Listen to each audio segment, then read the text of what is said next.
Bismillahir Rahmanir Rahim. Assalamu alaikum wa rahmatullahi wa barakatuh. Beautiful people, peace and blessings upon all of you. Welcome back to another YouTube video.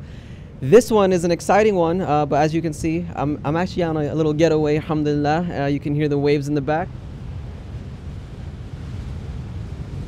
That's right outside this place that I'm staying, alhamdulillah. Anyways, Andrew Tate has now become brother Andrew Tate, alhamdulillah, mashallah, barakallah.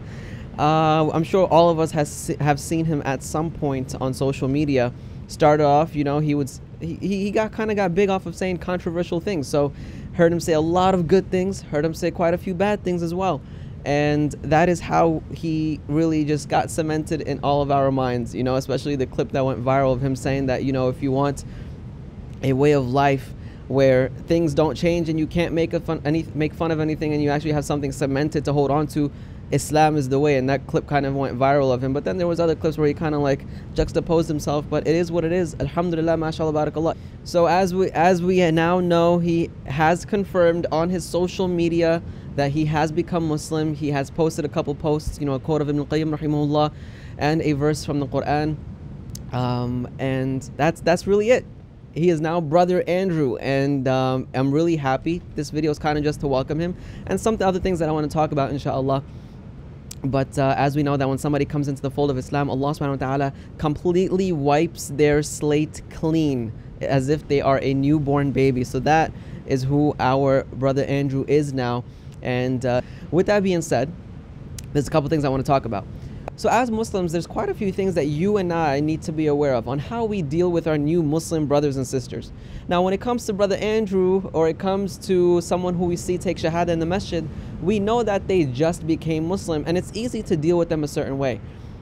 But when we come across somebody in the masjid, or we come across somebody out in public who claims to be Muslim, and we see that they have tattoos, or we see that they have, you know, they're not covering the most, you know, appropriately, or someone's struggling with their hijab, etc., etc., that is not a place for us to put them down.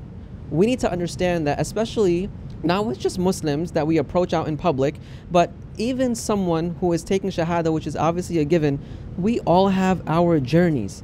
With that being said, we can't approach people with, you're doing this wrong, you're doing this wrong, you're doing this wrong. Aisha radiallahu anha said that if Islam had come down in a way of halal and haram, then people would have neglected it, people would have dismissed it, people would have completely turned away from it. But from the wisdom of Allah subhanahu wa ta'ala, that's not how Allah subhanahu wa ta'ala sent the religion. The way Allah subhanahu wa ta'ala sent the religion is that He first instilled His love in the people.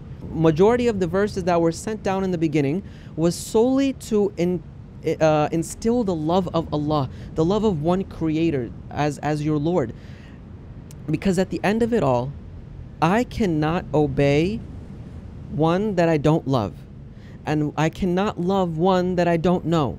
So it is very important to first get to know Allah subhanahu wa ta'ala, and we need to understand that when it comes on this journey of coming to Allah subhanahu wa ta'ala, because at the end of the day, this is all that it's about, right? Getting as close as possible as we can to Allah subhanahu wa ta'ala.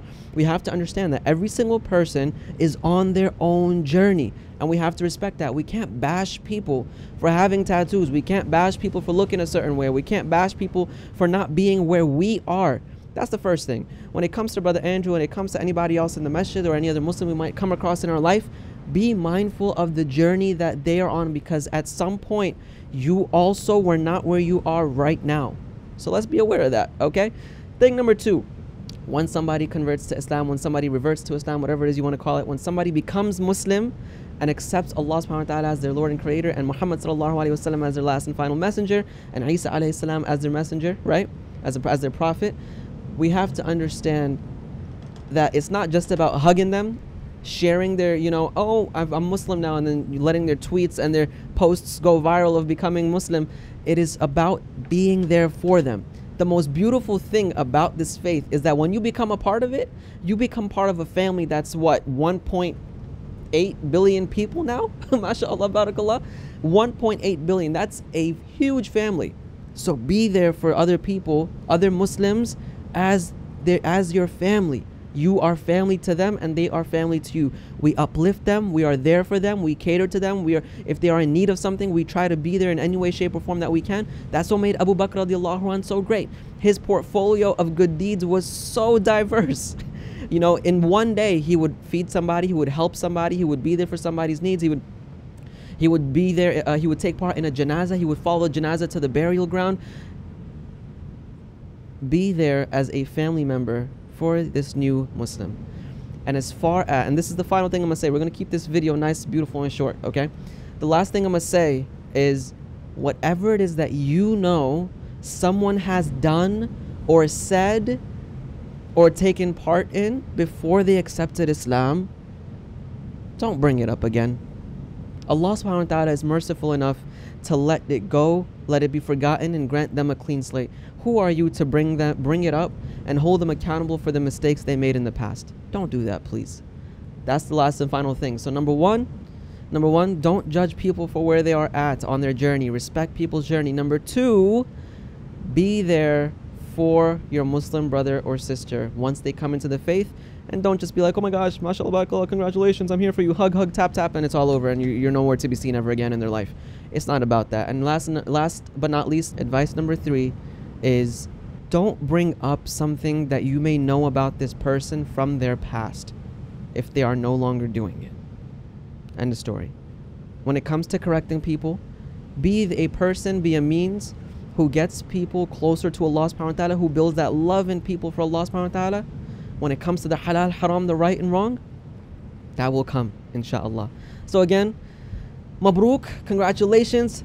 Brother Andrew Tate, welcome to the faith. Proud to have you as a brother in our faith. Welcome, and hope to see some great stuff from you soon, inshallah. Take it easy. Everybody have a beautiful day or night wherever you are. Don't forget to smile. Stay humble. Assalamu alaikum wa rahmatullahi wa barakatuh.